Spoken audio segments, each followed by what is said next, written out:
Ricardo Evangelo, owner of the Hit Point Press. One of our brands, The Deck of Many.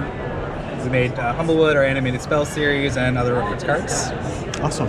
Hi, I'm Andrea. I was the content editor on Humblewood, and I do some writing as well for them. Awesome. I am Brian Walters. I am the event coordinator for Hit Point Press, and I also do some illustration. Awesome. So you've got Humblewood sitting out here. Tell us a bit about Humblewood and what you guys are trying to do with that. So Humblewood's a campaign setting for 5th edition in which you get to play as little woodland creatures. Basically, this project came to be because an artist, colleague of ours, Leisha Hannigan, started drawing these adorable owl knights, and we approached her and said, hey, we make reference cards. We'd love to make a series of reference cards that are just about these birds.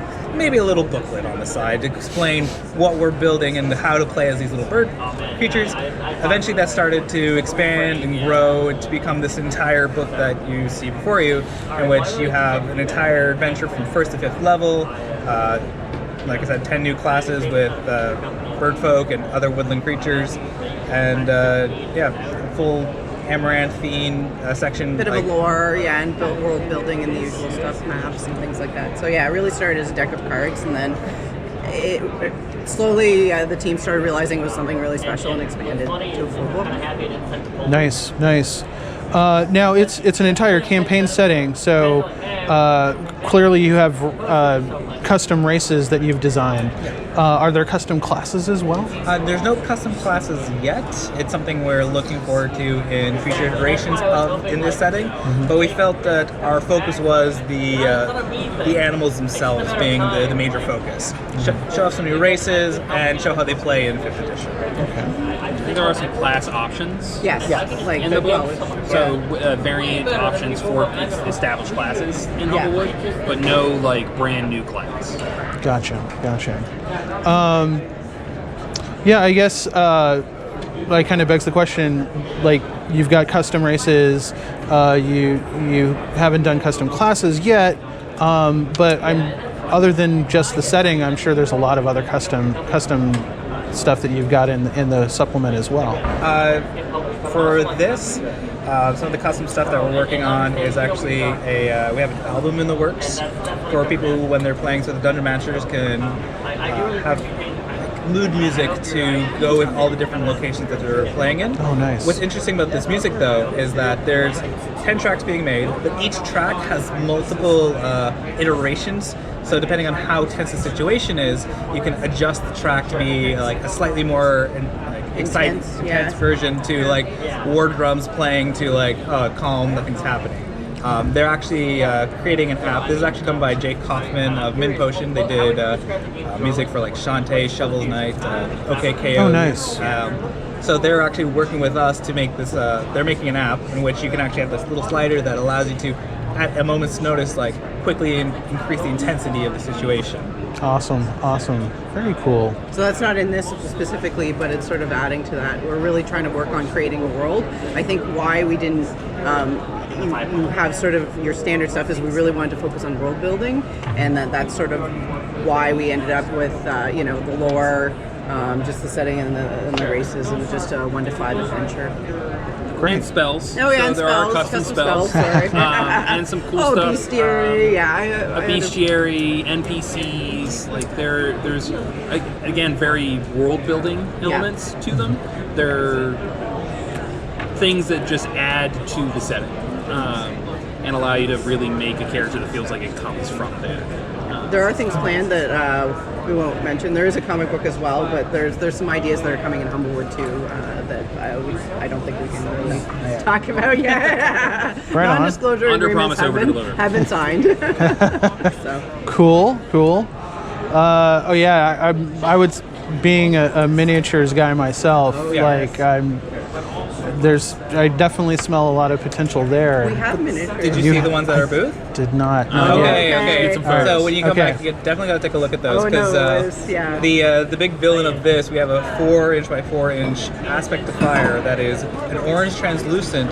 That if you are good at like tinkering and like adding LEDs, you can make them glow and like. Yeah, Oh, leave it parts sweet. unpainted. Yeah, Yeah. we have the gray version painted, so we got one of our friends from where we're from paint the. Brush Fire Studios. Yeah, they and- did a painting for that. Yeah. And then But there's good 30 miniatures. How many? there's 32 miniatures total, Oh. and they're coming to our warehouse next week. So we don't have all of them here, but we have the latest samples, so you can actually take a look at that. That's Yeah. awesome. Yeah. So, and with the box set, like miniatures, cloth maps, regular map, like battle maps, dice sets, like Coins. dice set, coins, Yeah. Animated cards. animated cards, just like our other product lines. Yeah. Very cool. Reference cards, so like every NPC and monster that's in the book has a reference card to facilitate people playing. Just Awesome. do for the other Awesome. products line too. So yeah, it's not just what's in the book. It's about like creating a full experience and seeing what we can do to expand and customize gameplay. Very cool. It sounds like you guys are leaning into this pretty heavily. It's general right for us so far. Well, with the success of the Kickstarter for this book, we were asking $10K and came up with $1 million US. Nice. We were like, okay, well, this is now $1 million product. Let's make it $1 million product. What does that mean to be $1 million product? You know, we're doing research, buying books, seeing what other people are doing and how they're building their $1 million product to make what we have here today. Very nice. Very nice. So we want to make sure that the faith that people, the community has put in us is well placed. You know, you don't want to just phone it in. I know, for lack of better words, but yeah. And you didn't just start with this. Like campaign settings weren't originally where we came from.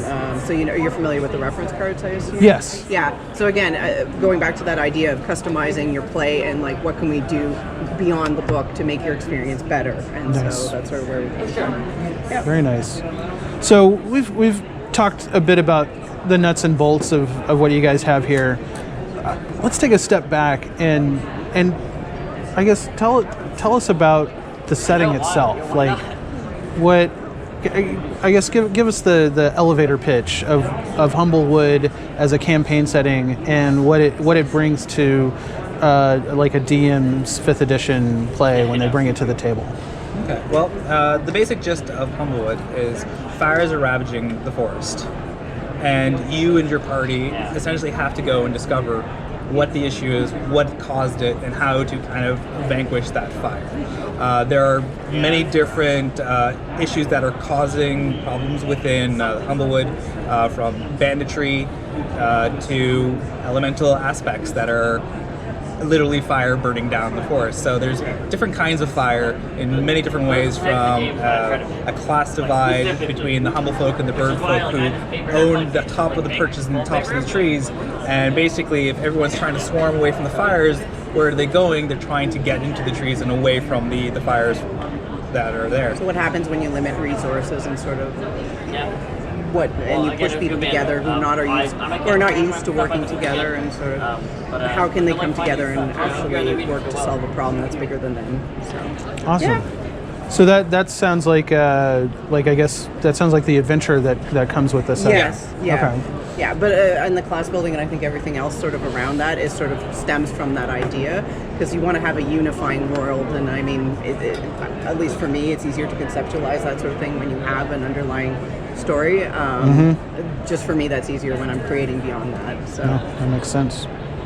Awesome. And for the races, you have 5 bird folk and 5 humble folk at the moment. Yeah. Always want to go farther with that. You know, so you like owls, the strake. You've got your corvum, the crows, chickens. The raptors, the birds of prey. Yeah, you guys see if you want Pigeons, to you've got your Luma, hedgehog pigeons, folk, yeah. you've got your mopok, which is raccoons, there's fox, there's jerboa, which are very similar to mice, but you know, they look like little kangaroos. And what's the last one? Hedgehogs. Hedgehogs. Just hedgehogs. Yeah. So yeah, it's So those races, like we mentioned, the races and how they're working together. So like a lot of the bandits you'll meet are more the ground creatures, and the spells for birds are going to be different than the spells for the ground dwelling humble folk, and then the gods, like you mentioned, there's a lot of the amaranthine. There's an entire pantheon, one for every race that we have done rules for in Humblewood. Oh, nice. So like full lore stuff flushed out. Just all about that immersion aspect. Right. To feel like it's an actual thing, an actual place that exists. So as far as scale is concerned, are they human size compared to the world around them, or are they animal size compared to the world around them? Because you said they live in the treetop, like the birds. They're more humanoid, but they can go from as short as like 2 to 3 feet to as tall as like 8 or 9, depending on like what race. And we allow it that you can be a small race, but still be a tall person or a tall character in that race itself. So there's a lot of variability. We don't shoehorn people into saying, well, you're only this. One of the big things we say is like, yes, the pigeon race is Luma, you can be pigeons or doves, but you can also rope in other races of other small birds to qualify under there as well. I know there's the chicken race or the gallus, but you can very easily say ducks fit under that, they're waterfowl, or peacocks could also fit in that because they're a type of fowl bird as well. So there's different ones you can grab and pull and choose from. You're not just restricted to what you're playing with. Basically, the principle and philosophy behind that is you want to, again, customizing your own experience. We don't want to shoehorn anybody in. 5th edition is a little bit more about, not necessarily having fun. It's about rules, but it's also about having fun, and that's what we want to make sure we're doing. This is very much catering to families, and we tend to have a pretty wide demographic. 5th edition is aiming towards that too, and we think that's a wonderful thing, and we tried to put that in the book as well. Well, yeah, and I mean, kind of to that point, I was just talking with Stephen earlier about I have a 10-year-old daughter. Yes. And she's expressed interest in playing D&D. Yes. And so I'm trying to figure out a way to accommodate that. Yeah. And it seems like something like Humblewood would really kind of be more resonant to a younger audience that's just kind of picking up kind of the Brian was actually telling us earlier about I have twin nieces. They're 9. Nice. So right around that one, and I've been trying to get them into like D&D and Pathfinder or something, and it's not really clicking with them. Like they see the female elf rogue, and that's like the only character they attempt to identify with. They're like, it's a female rogue, right? And then I showed them Humblewood though, and they're like, I can play a mouse. Right. Yes, I want to do that. Right. And the nice thing too is like I want to run it in Humblewood, but I think piggyback on what Stephen was saying was you can take this and play it in Forgotten Realms. Like cool. They're humanoid size for that reason. Like you can take these, you can play them in any D&D setting or any 5th edition campaign. campaign. Avernus, birds go to hell. So you can move. The rules to play them aren't unique to Humblewood. It's just we built it around that. Or they fit into the setting that we make them. Now, are your races more or less kind of analogs or parallels to existing races in D&D, or they're uniquely created for this setting. So a lot of like the bird folk races have a mechanic called glide, in which so the birds don't fly in this game because flying has a lot of issues in 5th edition. Instead, the birds have an ability to do long falls, except they can just kind of just glide. So they each have like different unique abilities for their specific classes. The jumping mouse has a 15-foot vertical leap. So like you can just be like bink. So we were playing a game with the booth volunteers before we got to the show to kind of acclimate them to the game. And the guy who was playing the Tribune was just like going all over the place as a rogue, being like, okay, can they see me now? I was like, no, they can't. Okay, cool. Sneak attack. he got really into that. Just being able to just move very quickly. So originally he saw the Tribune, he was like, it's like halflings. And then while he was playing, he's like, okay, this is nothing like a halfling. It's kind of described that way, like their mannerisms. Well, yeah, and like the role play sets and basically how they act. Like, no, they're just super hyperactive, jump around, do stuff kind of. And when I asked that question, I wasn't trying to be reductive. I was thinking of it more as a, like, if there's an easy way to kind of give an existing player something to latch onto. Okay. To be like, To say that okay, kind of this race is kind of like a halfling, but this, right, or something like that. Kind of like the Dravine. It's like Yeah. in the book itself, when you start looking at the pictures of the races, we kind of give you an idea right off the bat with some of the art where they might be suited for. So like Corvum, we have like necromancers and rogues kind of being highlighted. When we go over to Gallus, we've got a druid, and we're trying to say this is like the one-to-one, like where you can kind of expect them to be, but you can play them anywhere too. So like, Gotcha. you've got a Luma healer and also like a little rogue there too, like explorers and But yeah, archers and rangers. But I think it's not like it's harder to link them to sort of say this is a halfling Right. or this is a a human. So it doesn't really. We sort of just threw all of that away and just designed our own thing, and this is what worked for us. Yeah, no. Very What, cool. and what do you mentioned a bestiary? What do you have as the what's the monster stock? What's it made out of mostly? Is it the there's- creatures of the forest, or is it include the no. 5e, So we have or- an entire NPC section that is the creatures of the forest. So that'll be the bird folk and the humble folk. But the rest are actually just the various types of monsters. So there's various types of like fire monsters that you can expect there. Slimes are a big part of this. It's very nature based. It is like because it is a nature setting. For example, you have a mountain lion that has sort of pieces of the rock in them as well. But there are some It's literally Yeah. made out of mountains. Ash snake, fire-based elementals. There's a lot of different kinds of skeletons. This is actually a Don't spoil it.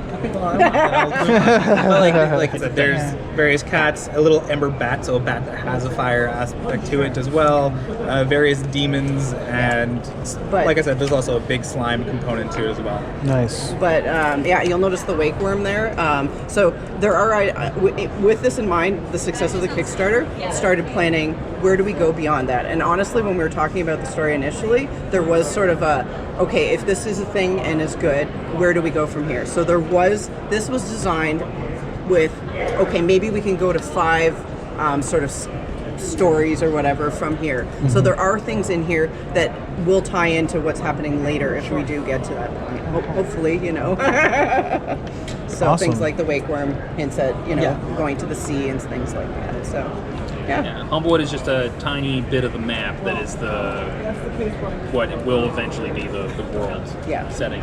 Someone asked, what's the world called? Everden. Everden? Okay. Yeah. Okay, So the world of that's- Everden. So Humblewood Everden. is this, Everden is this. Okay. So the first book was just more of here's how we're building things. Second book is like, okay, here's more content, here's more about the world itself, and then start building up the story as to what we started here. Are you thinking Kickstarter for the second edition? We would be Second doing book? a Kickstarter for the following books. but one of the stretch goals was to say, Well, we're doing going- an alpha, so everybody who was a part of that first Kickstarter will be included in the alpha for Humblewood 2. Okay. Yeah. Yeah. That was the $1 million. We're like, all right, Humblewood 2. Awesome. We'll awesome. commit to that. Yeah. Well, great. And so this is available now. This is available now. This is the first show it's been at. Okay. We only have the books here. The box sets are still being worked on and fulfilled to Kickstarter backers. After we've made sure we've fulfilled everyone that pre-orders and Kickstarter, then we'll eventually start launching that on our store.